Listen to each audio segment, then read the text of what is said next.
Hare Rama, Rama Rama, Hare Hare. We already read this one, right? March, Mayapur, March 1974. He was greeted by almost 400 international devotees. They were greeting him.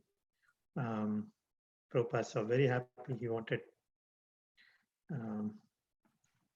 he wanted devotees to come stay there every day, but they have their own services to go. The GBC meeting has started. International GBC meeting has started first time. It is Gaur Purnima time, and then the inauguration, temple inauguration happened. Right, Radha Madhav was in. Radha Madhav was already installed before, but Radha Madhav was worshipped. New temple, and Prabhupada is busy. Chaitanya Chaitamrita, I think second volume, right? It is second volume which has released, inaugurated. I don't know what. Devotees took bath in the Ganges. And what else? Anyone remember anything?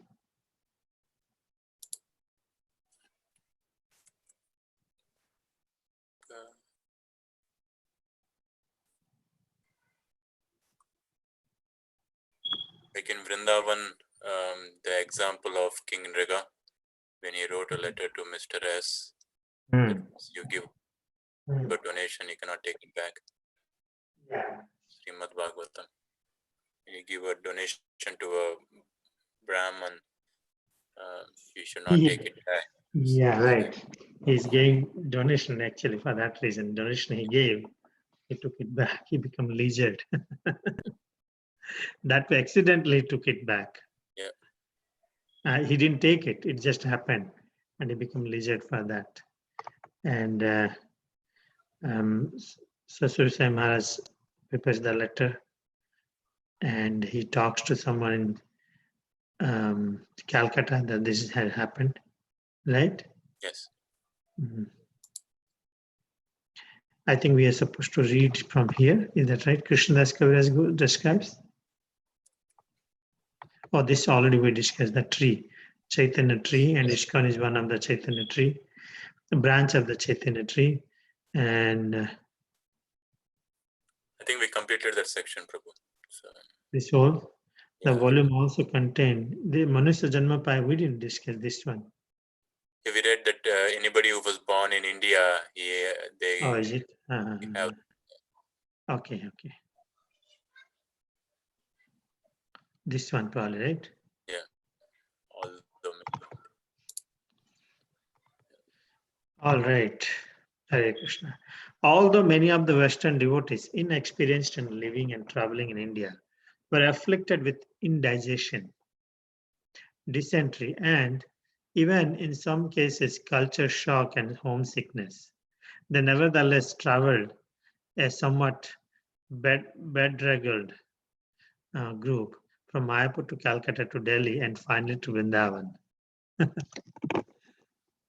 Since the Vrindavan temple and guest house was still mostly construction site, the devotees had to stay at the nearby Fogel ashram. Oh, I know that Fogel ashram. It's spelled different, I think. Fogel or something. Fogel ashram. While Prabhupada again took up residence in his newly constructed rooms near the site of the Krishna Balaram Mandir. The devotees should see him regularly on morning walks and during the morning Bhagavatam class, and he would also come in the evening sometimes to speak under an outdoor pavilion at Fogel Ashram. Noticing that not many devotees attended his first evening meeting in his room, Prabhupada inquired and learned that many of them were out visiting Vrindavan's famous old temples and other pilgrimage sites, while others were shopping in the bazaar, and still others were sleeping. Bring them all back, Prabhupada said, annoyed. Coming to pilgrimage means to come where the sadhus are. I am here, so why is everyone going elsewhere? On hearing this, so many devotees came to Prabhupada's room that they could not all fit. Prabhupada began talking about tapasya, austerity. The tapasvis in Vrindavan go naked, he said. even in the cold. They're determined not to take birth again for material life.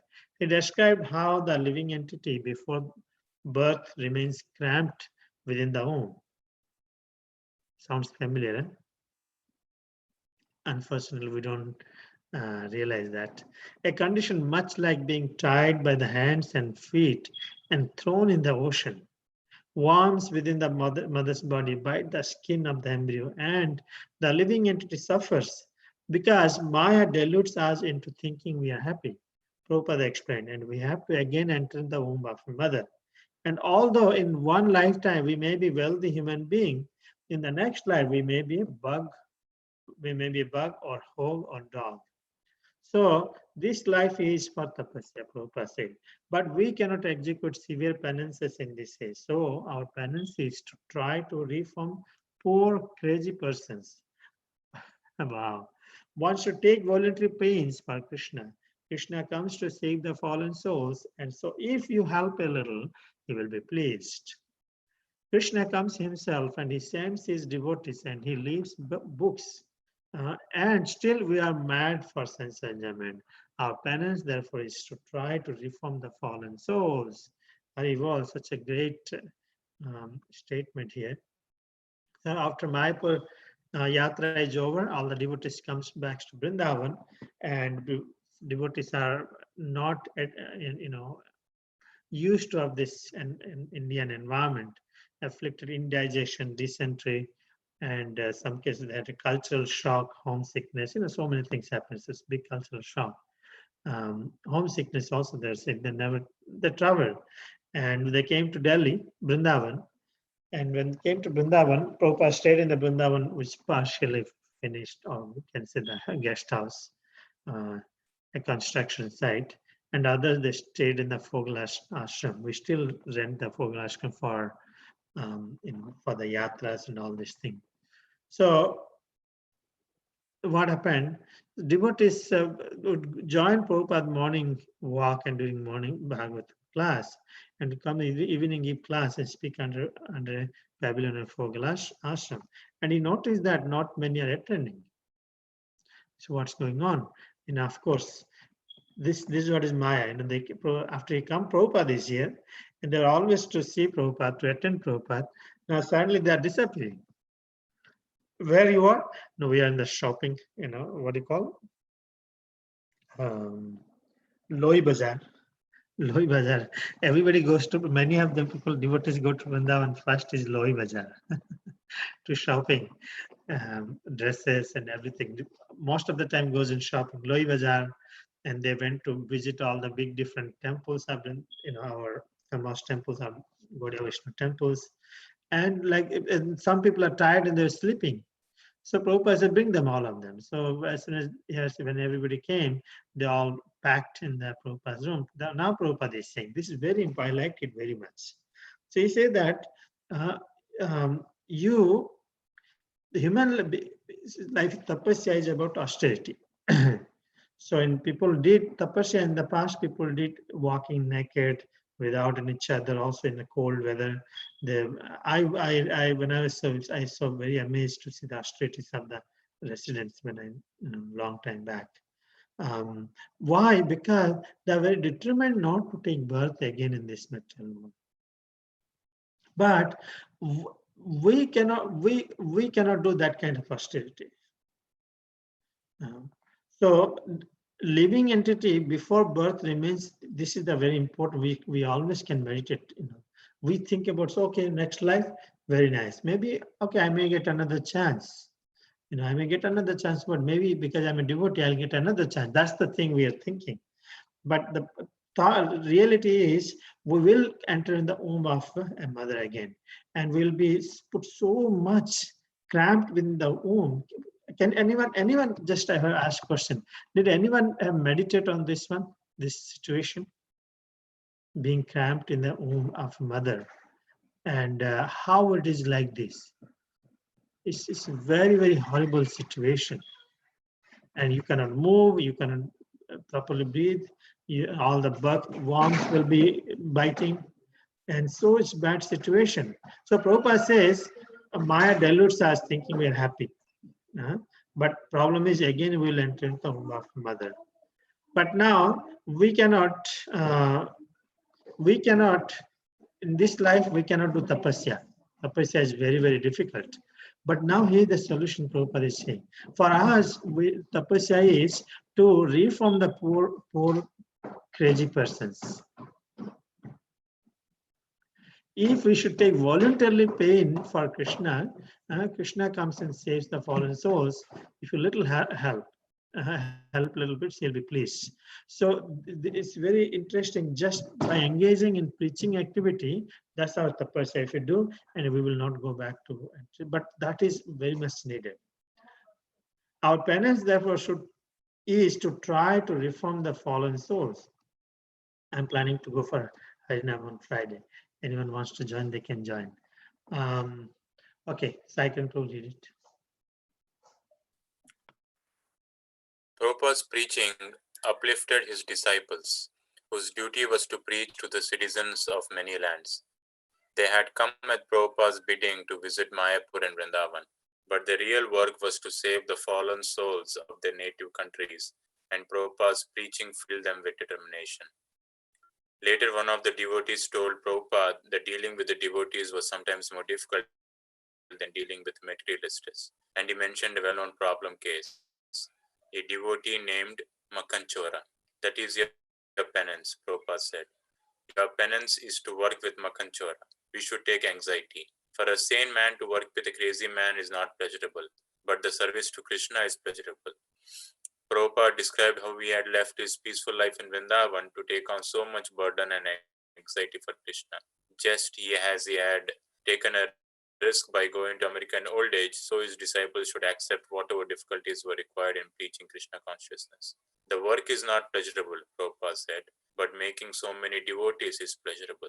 Although the devotees had been visiting the various temples of Vrindavan, eager to imbibe the Vrindavan spirit, the real nectar came when Prabhupada, sitting in his room, spoke about Vrindavan. Vrindavan is for Paramhamsas, he said. You cannot see Vrindavan with Vishaya or material spirit. The test is how much you have conquered over eating, sleeping, and mating. Don't think you can just come to Vrindavan and become a Goswami. One who comes to Vrindavan with a material spirit will take birth as a dog or a monkey in Vrindavan. That is his punishment. But the dogs here are also Vaishnavas. People come to Vrindavan to give up all the material anxieties and family life. So one should not be afraid. He should never mind what is going to happen. There are many devotees in Vrindavan who are not disturbed by heat or cold. But another risk in Vrindavan is to meet those who talk of the gopis but are not free from smoking bidis. They are sahajiyas. We have to see who is a devotee by his personal behavior. If one is seeking money and bidis and women and talking of the gopis, then what is his position? Sri Chaitanya Mahaprabhu never talked of the gopis publicly. The real Vrindavan is not to eat prasadam and sleep, but to follow the advice of Vrindavan Chandra Krishna and broadcast his message. That is his message. That is Vrindavan. Vrindavan Dham is worshipable. But don't commit an offense here. Take it as Chintamani Dham, Krishna. Narottama Das Thakur says to see Vrindavan is not possible with Vishaya, so we should take the shelter of Gauranitai, become cleansed of eating, sleeping, and mating, then you will see Vrindavan. Don't commit offenses here. There is a special influence in Vrindavan.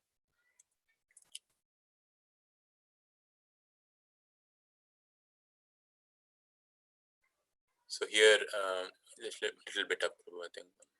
So here,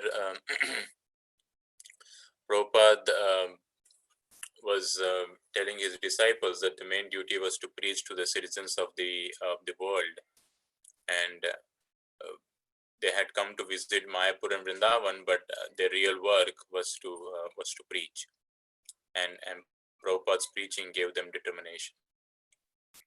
One of the devotees told Prabhupada that sometimes dealing with devotees is more difficult than dealing with materialists. And he gives an example of Makanchor. And Prabhupada says that that is your penance. If you work with Makanchor, if you take anxiety and work with him, then for for Krishna, that is the penance we should take. Like for a materialist man to work with a crazy man is not pleasurable, but if you are doing that in a service to Krishna, that is pleasurable. So he says we should take anxiety and difficulties, whatever is required for Krishna's service. And he gives his example that he had taken a risk by going to America in old age and leaving the peaceful life in Vrindavan, and he took on all of this burden and anxiety for Krishna. And other thing mentioned here is the devotees have been visiting the various Vaishnava temples in Vrindavan, but to get the Vrindavan spirit is about hearing about Vrindavan from Prabhupada. And Prabhupada here mentions that Vrindavan is for Paramhamsas, and you cannot see Vrindavan with the material spirit. You should control your eating, sleeping, and mating, conquer actually, and then you will see the real Vrindavan. You just cannot come to Vrindavan, become a Goswami. And if one comes with the material spirit to Vrindavan, he'll take birth as a dog or a monkey in Vrindavan. That is his punishment. And he says that even the dogs here are also Vaishnavas. And he also says that the many devotees in Vrindavan who are not disturbed by heat or cold, but there is also a risk here that there are some people who smoke, who are after money and women, and they talk about gopis. So he says we should questions what is their position. And he also says that Chaitanya Mahaprabhu never talked of the gopis publicly. And the real Vrindavan is not to eat prasadam and sleep, but to follow the advice of Krishna, Vrindavan Chandra, and that is to broadcast his message, that is to preach. And he says that is Vrindavan. Vrindavan Dham is worshipable, and he says don't comment an offense here. First he says we should take shelter of Gauranitai. Narottam Das Thakur says we have to take shelter of Gauranitai and become cleansed of eating, sleeping, and mating. Then you will see the real Vrindavan.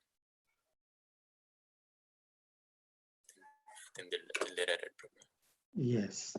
The real Vrindavan is not to eat prasadam and sleep, but to follow the advice of Vrindavan Chandra and broadcast his message. That is the message. And also he said, right, remember? He said one will become dog and cat. And if you come to Vrindavan and act like a materialistic person, be safe. Don't commit offenses, and there's a special influence in Vrindavan. Unfortunately, it doesn't enter into our brain, you know. So we have to be really careful. Okay, Prasanti.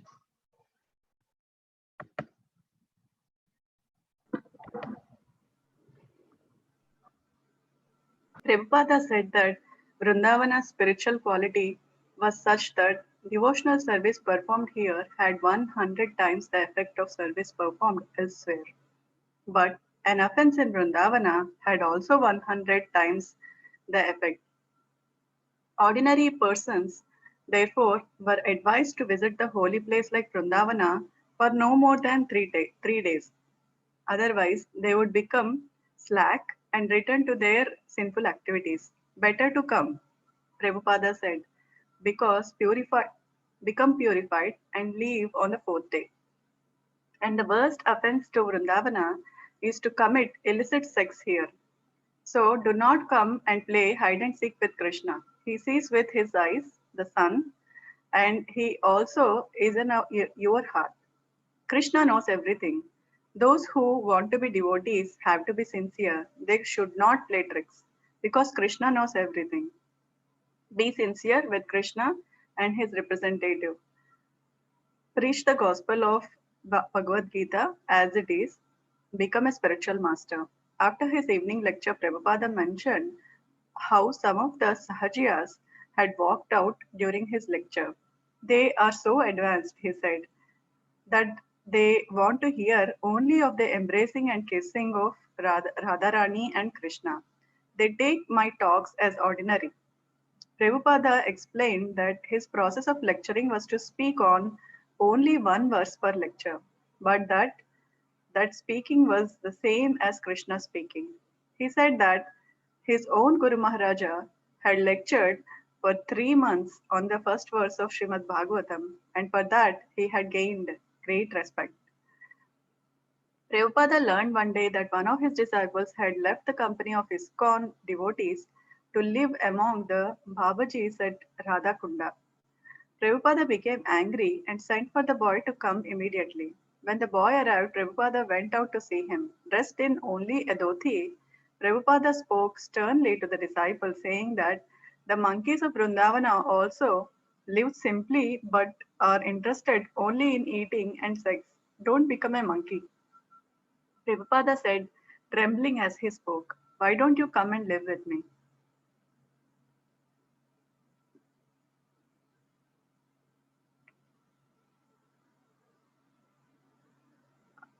It is below Prabhuji. Yeah. So Prabhupada talks about the spiritual quality of in Vrindavana, and he says that whatever we do here has 100 time effect to that sin or to any devotional service that we perform. So one has to come here, but only stay for 3 days so that they won't go back to their sinful activities and won't incur any bad effects. They can come, live for 3 days and become purified and leave on the 4th day. So one should not commit offenses like illicit sex here, because Krishna can see, he is there in everyone's heart. He is there, he is the sun, so he can see anyone. And they should not play any tricks with Krishna. And they have to preach the gospel of Bhagavad Gita and be sincere to Krishna and his spiritual master. And and when he was giving lecture, some of the Sahajiyas walked out of that lecture. Prabhupada says that they are very advanced and they only want to hear about the Ras Leela. And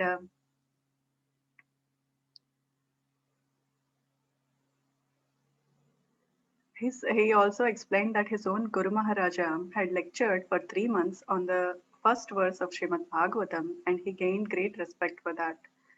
He learned that one disciple left to live with Babaji at Radhakunda, and he immediately asked the disciples to get him, and he very angrily told him that not to become a monkey, as they only are interested in eating and sex. So he should refrain from such activities, and asked him to live with him. Can you see how it's when after some time, after a couple of days, we think that we are very advanced. Now I'm no more than my spiritual master. Prabhupada brought all the way. It's not just beginner person, his devotional, so just learning. Still, he goes and pretending as like Babaji, wanted to live with us Babajis. And Prabhupada knew, because you're going to fall down tomorrow. You will again come back to this life of eating and sex. And I'm seeing, I have seen also many people in our temple also. Some people are coming and they were coming and try to attract. I had to really fight in these imitations and fight for them, because it has to be very gradually taken, very systematically. Prabhupada has really given the process. And unfortunately, some want overnight will be very advanced, and I don't want to hear same thing. But Prabhupada gave, you don't like, you directly want the past tense, the story should go. No, we discuss one verse in a day. Where, So now he didn't say Prabhupada asked, actually. Prabhupada, he said angrily, and he was trembling as he spoke. Why don't you come and live with me?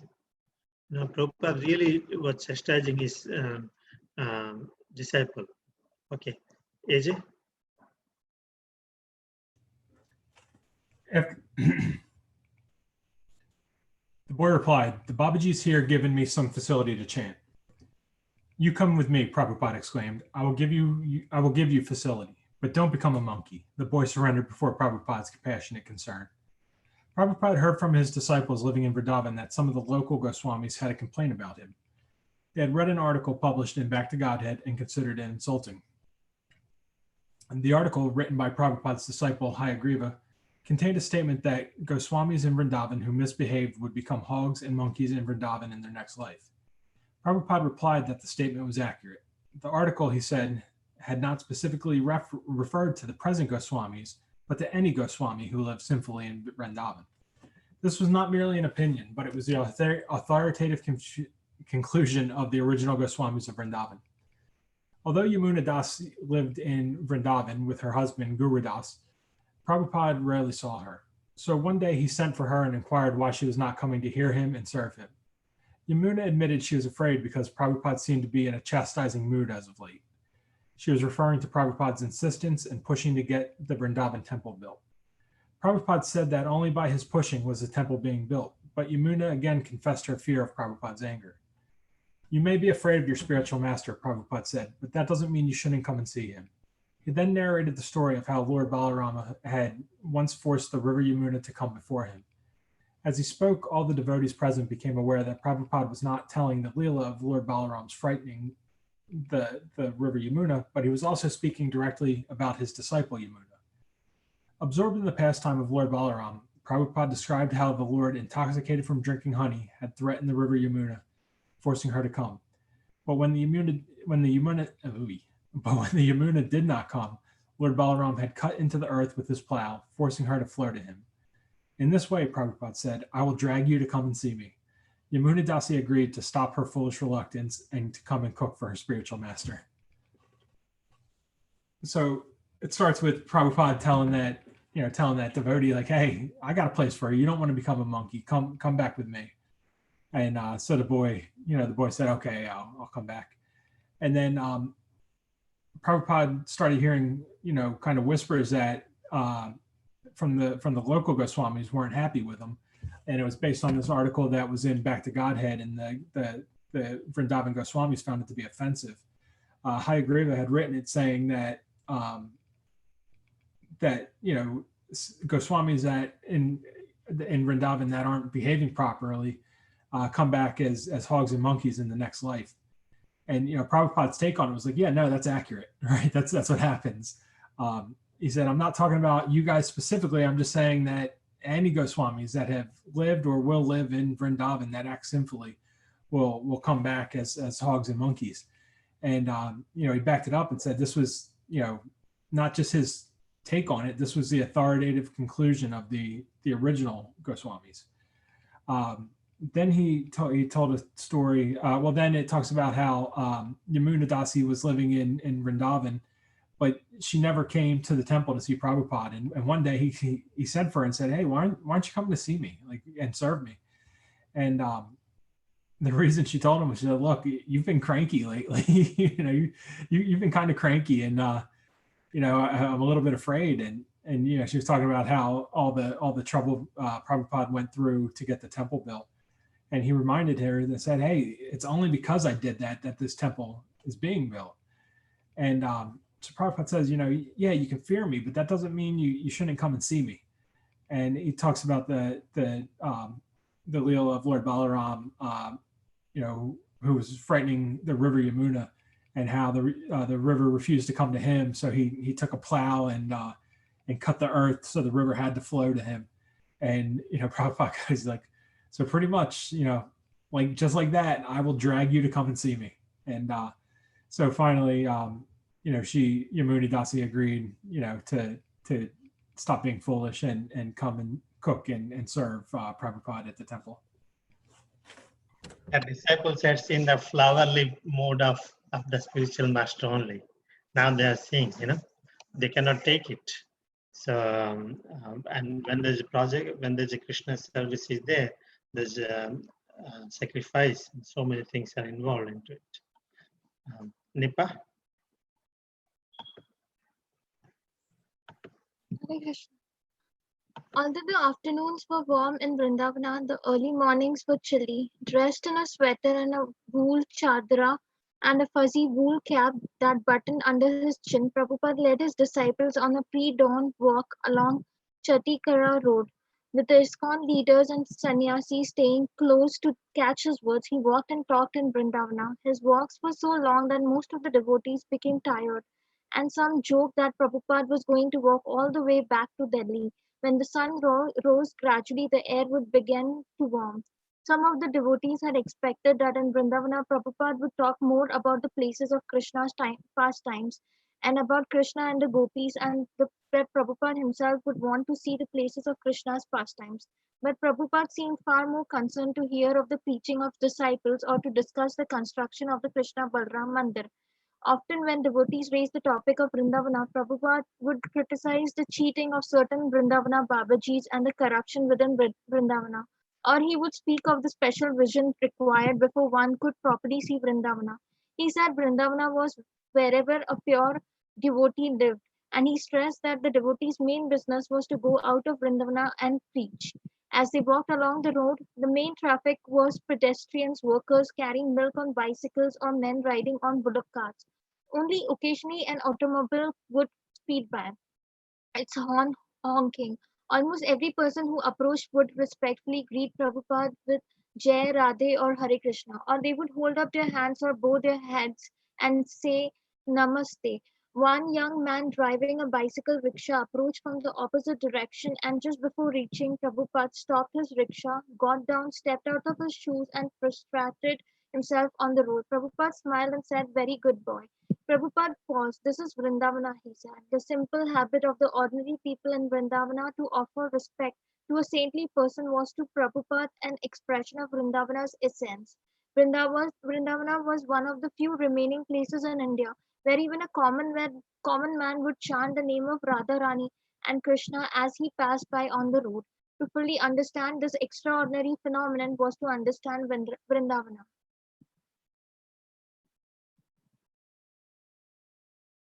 So here it describes the warm afternoons in Vrindavana and the mornings were chilly.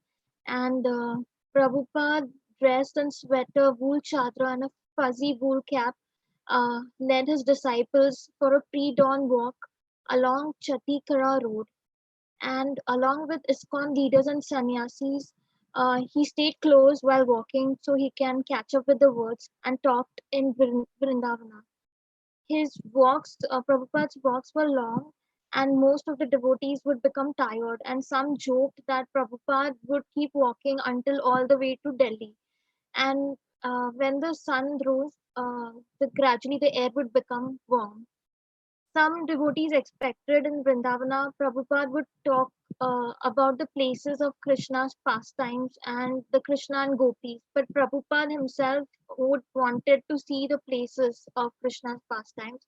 And Prabhupada was far more concerned to hear about the preaching of his disciples or discuss the construction of Krishna Balram Mandir at that point.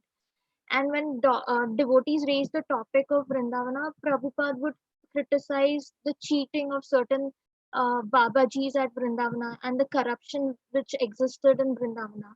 Or he would speak of the special vision that is required for one who could see properly Vrindavana. And he said Vrindavana is where a pure devotee lives. And he also stressed that devotees' main business was to go out of Vrindavana and preach. So as they were walking along the road, the main traffic, there were pedestrians, workers carrying on milk on their bicycles, and men riding on bullock carts. And occasionally they would see an automobile or honking. And so every person who approached would greet Prabhupada very respectfully and say Jai Radha or Hare Krishna, or they would just hold up their hands and bow their heads and say Namaste.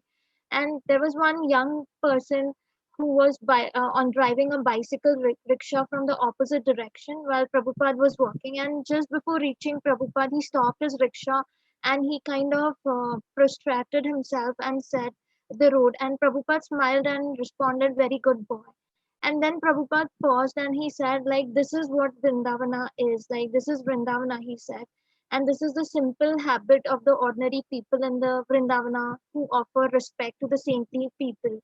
And Prabhupada's expression of Vrindavana's essence was given.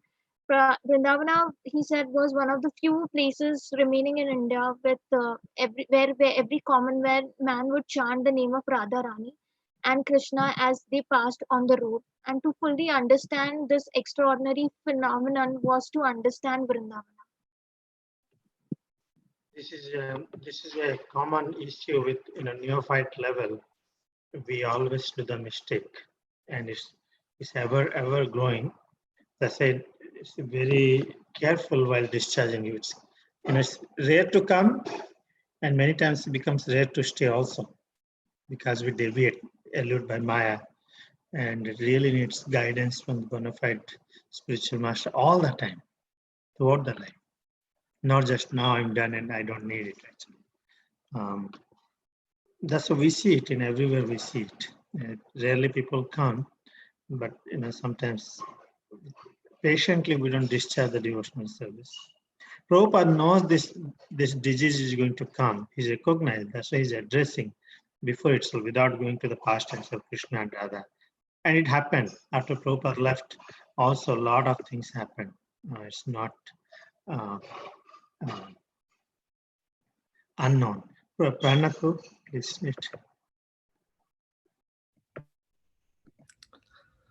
Hare Krishna.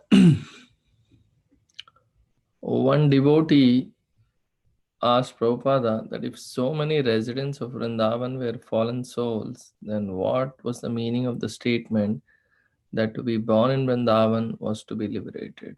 It says in the Krishna book, the devotee said that the people in Vrindavan don't need a spiritual master. Krishna is their spiritual master. Yes, Prabhupada replied, they have an excellent spiritual master.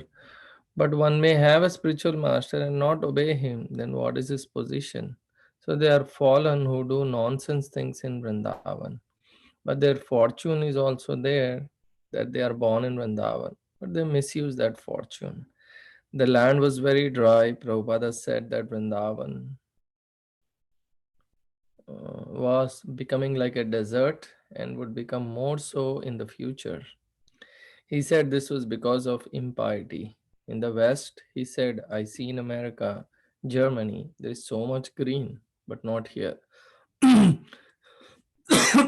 devotees then questioned Prabhupada, wasn't the West more impious than Vrindavan?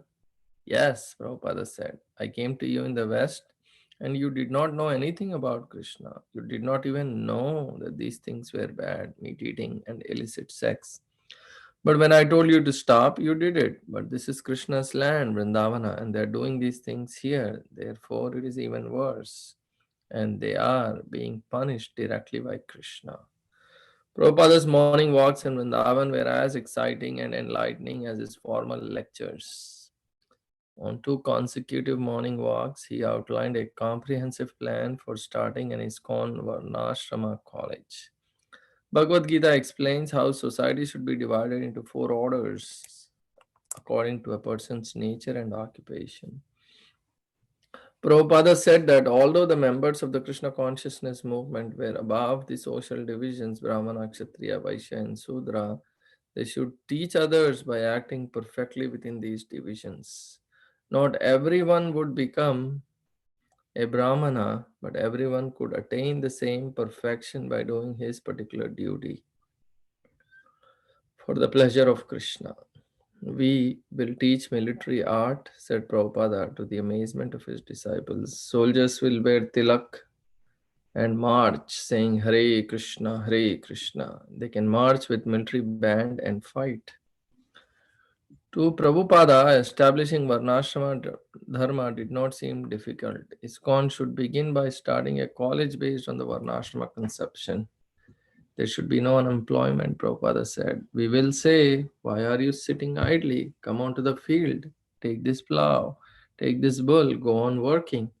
Why are you sitting idly? This is the Krishna consciousness movement. Nobody should be allowed to sit down and sleep. They must find out some employment, either work as a Brahmana or as a Kshatriya or as a Vaishya. Why should there be unemployment? So, disciples asking Prabhupada about Vrindavan, and that people born in Vrindavan are liberated, and giving reference to Krishna book, that Vrindavan, people in Vrindavan didn't need a spiritual master. Krishna is their spiritual master. So Prabhupada is replying here that they have an excellent spiritual master, but one may have but not obey him. Then what is the use? And that should not do nonsense things here in Vrindavan. And so the good fortune is there of being born in Vrindavan, but people are not utilizing it. And then the topic came about, the land in Vrindavan was dry, was becoming like a desert. And Prabhupada was also seeing the future, what it will be like, and and he attributed that because of all the impious activities in Vrindavan. And on the contrary, he said in the West, like in America and Germany, there is so much greenery. And then the devotees question Prabhupada, then there's more impiety than in Vrindavan. Prabhupada is replying that he came to the West, people did not know about Krishna, and people did not even know that meat eating and illicit sex were bad. But then he taught people to stop, taught them. But this is Vrindavan, Krishna's land, and people are doing this, so it's worse, even worse than that. So and so people, they're being punished directly by Krishna. So that is the reason why the land is dry and it's becoming like a desert. Then Prabhupada's morning walks, he outlined a comprehensive plan for starting a Varnashrama college, and how the Bhagavad Gita discusses about the 4 orders according to one's nature and occupation. And Prabhupada says here that although the members of the Krishna consciousness movement are above these social divisions, but they should teach others how to act perfectly within their own ashram.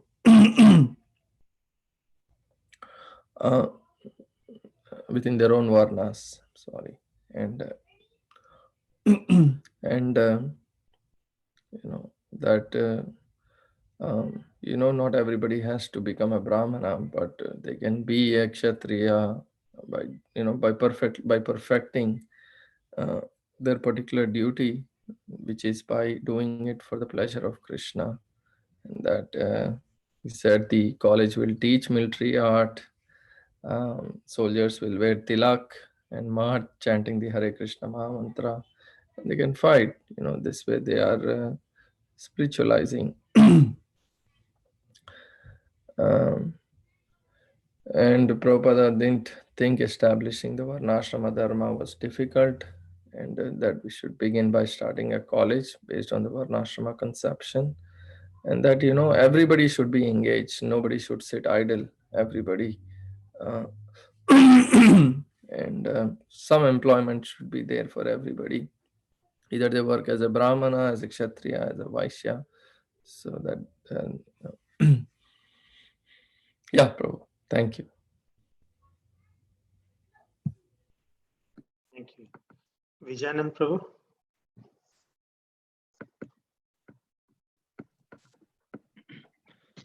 Just as this body is working, that means the leg is working, the hand, the brain, the belly.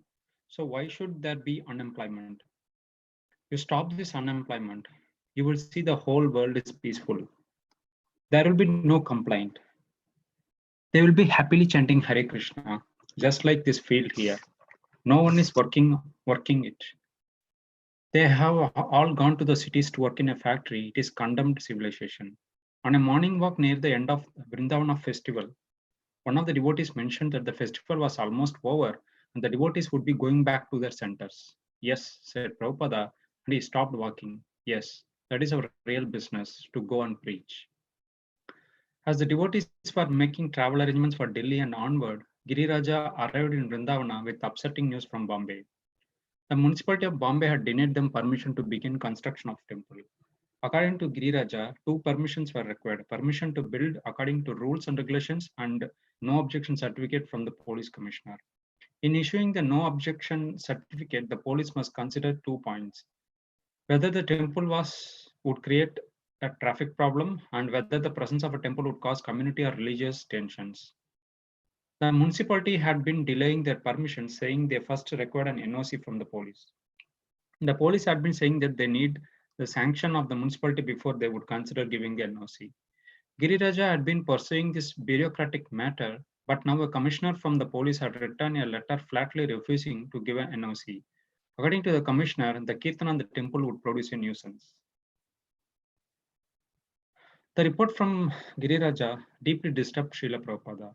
You should immediately object, he told Giriraja on his walk the next morning, that the government is completely unqualified. The pure devotees are always engaged in kirtana and the government calls it a nuisance. He could at least be a gentleman and say that the sound should not be amplified while people are trying to take rest. But instead, he said that the kirtana is simply a nuisance. Prabhupada said that there were many learned persons in Bombay and they would also not stand for this judgment. You have to organize all the Vaishnavas, Prabhupada continued. In the Bhagavad Gita, it is said, Satatam Kirtayanto Mam. One has to chant Krishna always. Sri Chaitanya Mahaprabhu says, Kirtayani Sada Hari. And this rascal is saying bhajana is nuisance. Is it not possible to invoke an agitation against this? What right he has got to say nuisance? He could have spoken in sweet language that the bhajana may be very good for the devotees, but it creates disturbance to the others. Therefore, we cannot allow. Say like that. But they cannot still stop bhajana. But his remark is that the bhajana is nuisance. Chanting Hare Krishna is the culture of India. We must make propaganda and organize kirtana parties and fight this.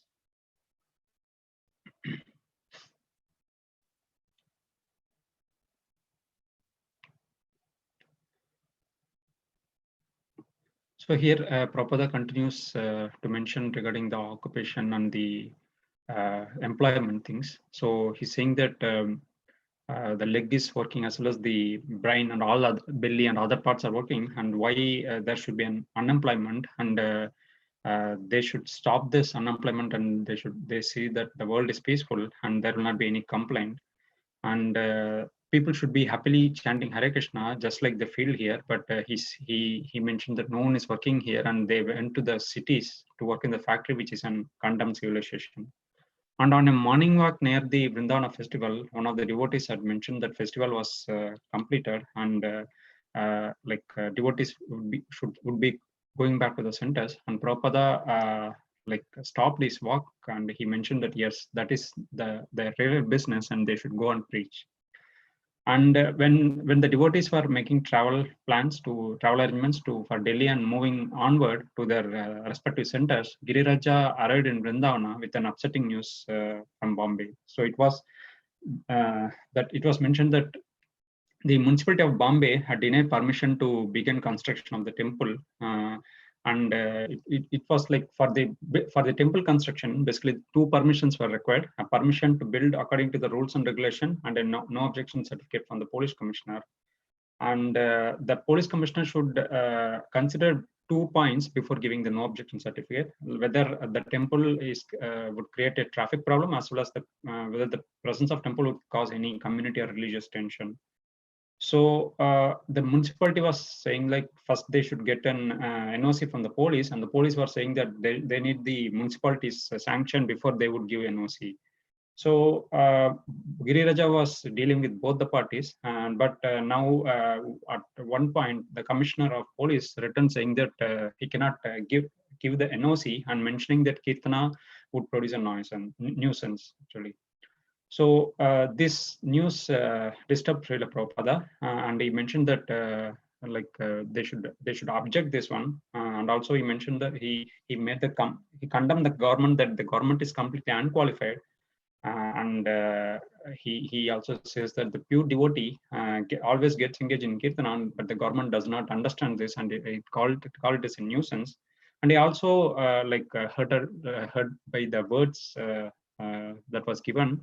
He also mentioned that he should be a gentleman, and it should be he must have used like different reasons or wordings, like this kirtana will be amplified, and it cannot be done when the people are taking rest, or but instead he simply mentioned that kirtana is simply a nuisance. So he mentioned that he should organize many learned people, and they will also not stand for this NOC, like denial, NOC denial basically. So he mentioned that even in Bhagavad Gita, it was mentioned that not to chant Krishna always, and also even Chaitanya Mahaprabhu says that Kirtaniya Sada Harihi. And so, but this rascal is saying that it is a nuisance, and he mentioned that they need to agitate against it. And he also did not use any sweet language. He also says that like he would have told like bhajana will be good for devotees, but it causes disturbance to others. But so we cannot allow. But this kind of wordings was not given. So, but Prabhupada was mentioned that still they cannot stop bhajana. So he mentioned that chanting Hare Krishna is a culture of India, and they should make a propaganda out of this, and organize the Kirtana party and fight against this.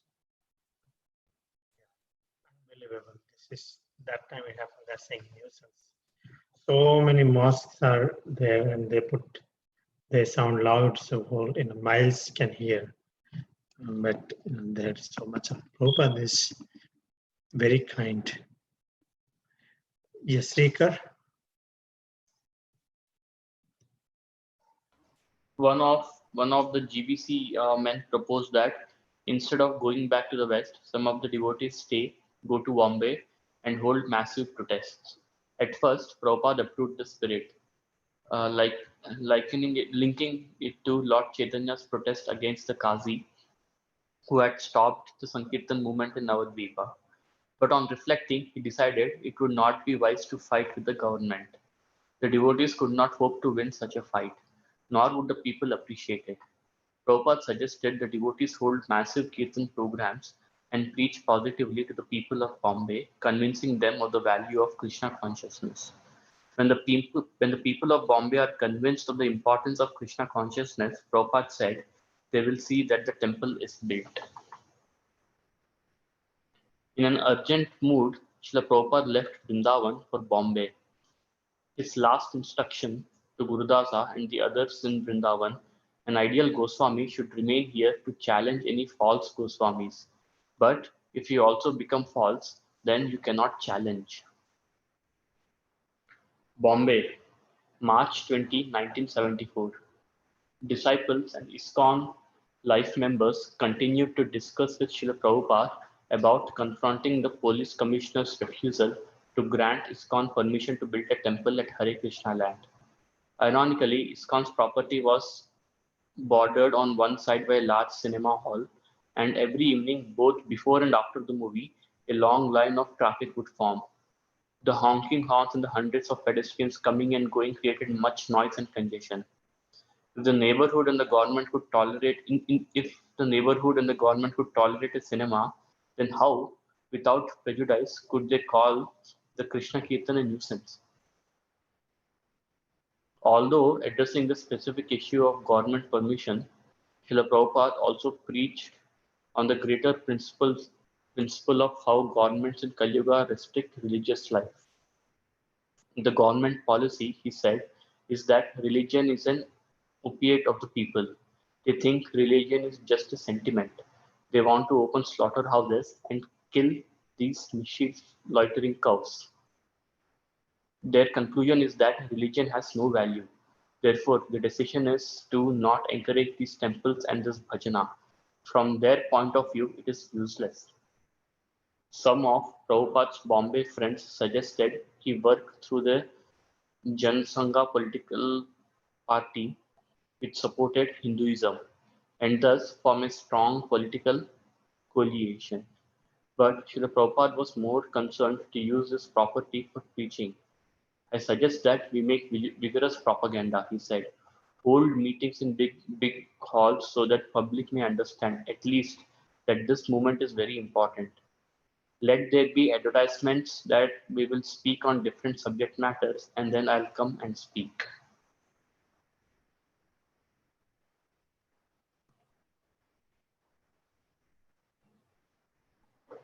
So here, one of the GBC men, he proposed that instead of all the devotees going back to the West, some of the devotees can stay and then go to Bombay and hold massive protests. Srila Prabhupada at first thought maybe that is the right thing to do. Like he linked that to Lord Chaitanya's protest against the Qazis. When the Qazis wanted to stop the Sankirtan movement, Lord Chaitanya held that big protest. So, but again, he gave another thought to it, and then he decided that it is not a good idea to fight with the government, because such we cannot, devotees cannot win such a fight, nor would the people appreciate that route.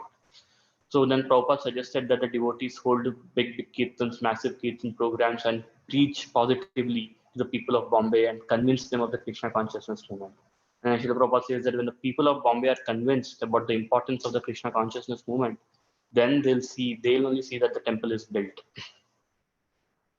So in that urgent mood, Srila Prabhupada left Vrindavan for Bombay.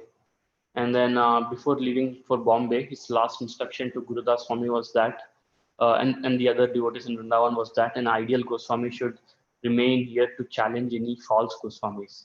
But again, if they themselves become false, then they cannot challenge others. So Srila Prabhupada comes to Bombay. And then all the disciples and all the ISKCON life members, they continue their discussions with Srila Prabhupada about confronting the police commissioner's refusal to grant permission to build a temple. So, but if you see, if you see that the ISKCON's property was bordered on one side by a large cinema hall, and every evening, when before and after the movie ended, there was a long line of traffic, and then there were honking horns and hundreds of pedestrians coming and going, and that created so much noise and nuisance and congestion. But again, if the neighborhood and the government, they could tolerate a cinema, then it is so strange and so ironic that they call this Hare Krishna Kirtan a nuisance. So Srila Prabhupada, although he was addressing this issue, he would also at the same time preach on how governments in Kali Yuga restrict religious life. He says that the government policy, what the people think in government, is that religion is just a sentiment, and instead they want to open big slaughterhouses and kill all the innocent cows. So their conclusion, they feel that the religion has no value at all. Therefore, the decision, therefore they never encourage big temples, and then they do not like all the bhajans and all. So from their viewpoint, everything is like kind of useless. And then some of Srila Prabhupada's friends suggested that they work through a political party, Janasangha, and then because that political party supported Hinduism, and then form a big political base. But Srila Prabhupada was like more concerned because he just wanted to use this opportunity for preaching instead of taking that route.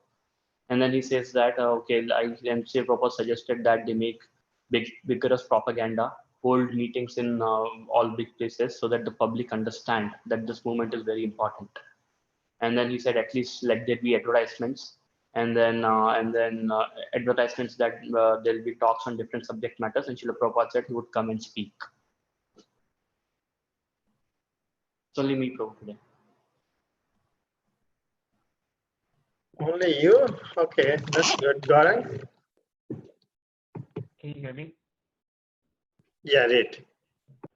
That meeting, make a nice gentleman the president. Free public. Gaurang, your volume is a little low. Is it better now?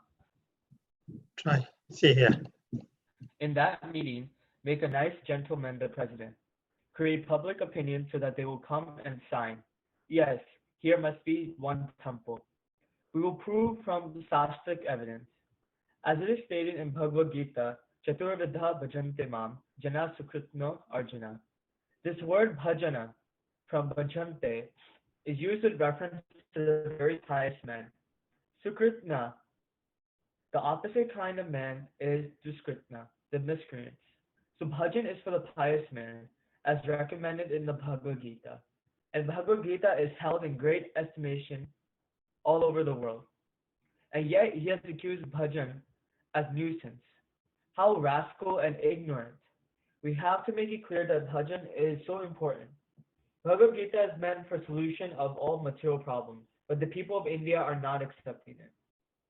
My disciples can also speak and say, "You please come with us. We are foreigners, but we know Krishna is not for this or that. So why are you Indians lacking? You accept your culture. We have taken to Krishna, and Krishna says that simply by kirtan, one becomes free from all contamination. So why not join with us? What is the wrong there? It is stated in your Shastra, and we have adopted it, and we are feeling better. So why are you so callous? You educated youth and gentlemen. This kind of propaganda has to be made." Srila Prabhupada had abandoned the idea of direct political agitation, but he continued to speak against the police commissioner's decision and to deliberate on overcoming it. He considered the matter from all possible angles, pro and con. At one point, he said that if they could not get sanction to build a temple, then they should build a hotel. "I'm trying to get sanction," he said, "but if you don't get permission, then hotel. Build a hotel in the front and a temple in the rear," suggested Tamal Krishna Goswami. Check it. Can you go more up a little bit? Yeah, this one. Just complete this. Yes, Prabhupada replied. And he instructed his men further on dealing with opposition. As it struggled to acquire the land, the present struggle also threatened to become a long legal battle. Prabhupada remained always transcendental, however, even while fighting, and he maintained his normal activities in Bombay, enjoying the mild tropical climate.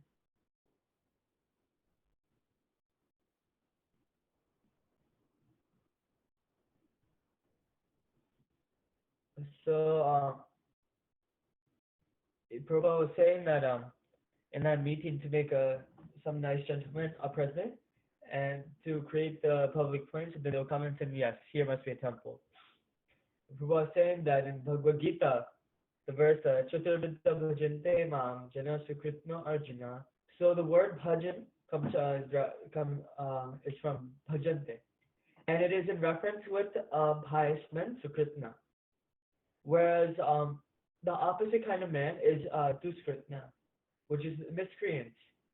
So from that verse, you can see that bhajan is meant for pious men, and people who try to stop it are known as miscreants, which is duskritna. And this is the shastric evidence from the Bhagavad Gita. And Bhagavad Gita is held in high esteem all over the world. Yet the police, Christian government is trying to call it a nuisance. And Prabhupada gets angry and then calls them rascals and ignorant. So Prabhupada, the whole point for Krishna consciousness is to make sure that bhajan is important and that Bhagavad Gita is meant for solution for all material problems. But the people of India are not accepting it. Prabhupada saying that his disciples can even go forward and say, please come with us, and please come, because we have accepted your culture, but why don't you join us? Why are you going against it?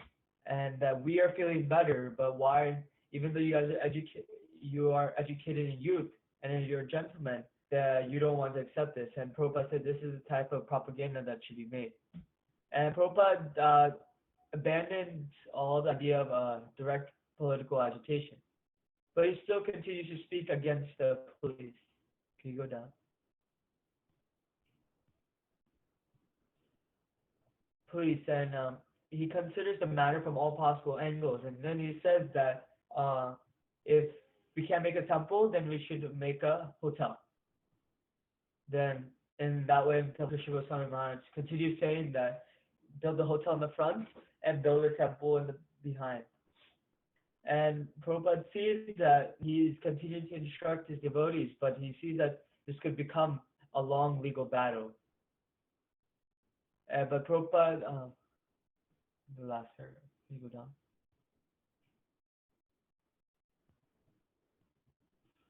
But even during this battle, Prabhupada always remained transcendental, away from his normal activities. He would continue with his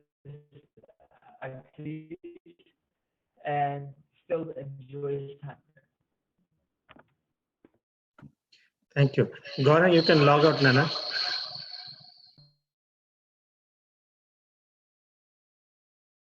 Sorry for that. Vasudev also joined, and now my bandwidth has become like low. Okay, so we can spend some time now, some nice reflections. We had a great reading, unbelievable. Let's open for some sharing reflections tonight.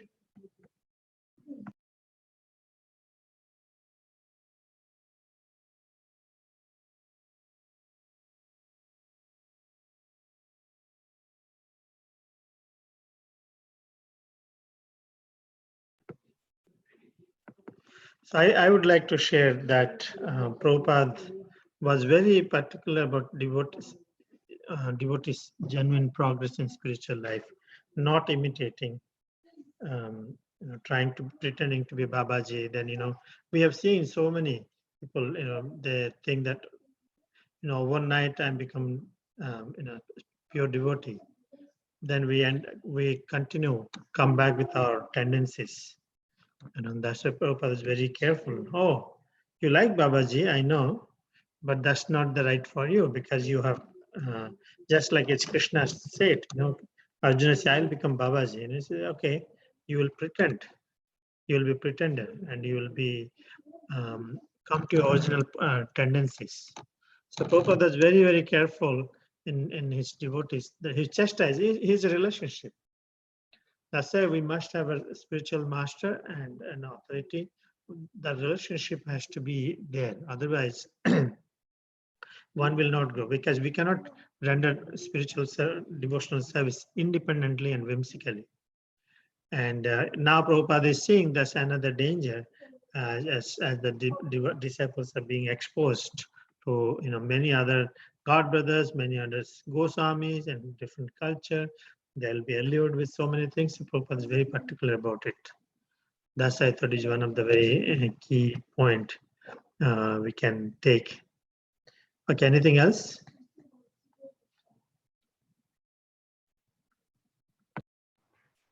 Srila Prabhupada mentions here that there is a solution to the unemployment. How by establishing Varnashrama Dharma, everybody should be sent to work. Either work as a Brahmana, Kshatriya, or a Vaishya. There should not be any unemployment, Srila Prabhupada says.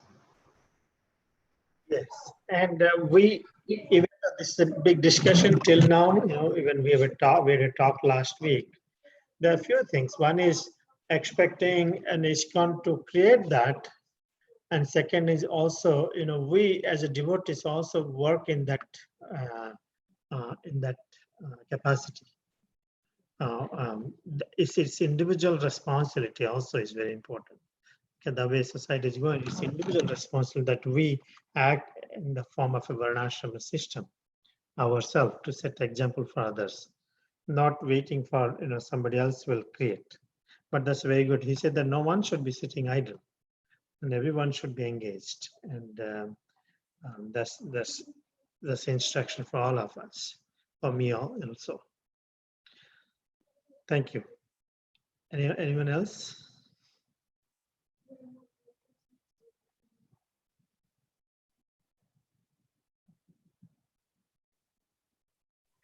We should be very careful when we are in Vrindavan. Basically Prabhupada suggests that all the devotees should be there for 3 days, get purified, and go and leave the place on the 4th day and go to their respective places and preach. Because in Vrindavan, he says that if you do a pious act, the benefit is 100 times than if you do it outside. But if you do a impious act also, you get the effects 100 times from other places. So he says we should be very careful in Vrindavan. That we should always remember. And he said that Vrindavan is a place for austerity. Correct. For us, we cannot do the austerity, but we can do 3 days. But our austerity is go and preach. Preaching, that's our austerity. Go and preach. That's very important. Thank you. And anyone else? You can fear your spiritual master, but you still got to serve your spiritual master. Yamuna Devi also kind of, oh, now he's kind of yelling and a little disturbed, acting different. So it's amazing that he also hesitated to serve Prabhupada. Prabhupada say,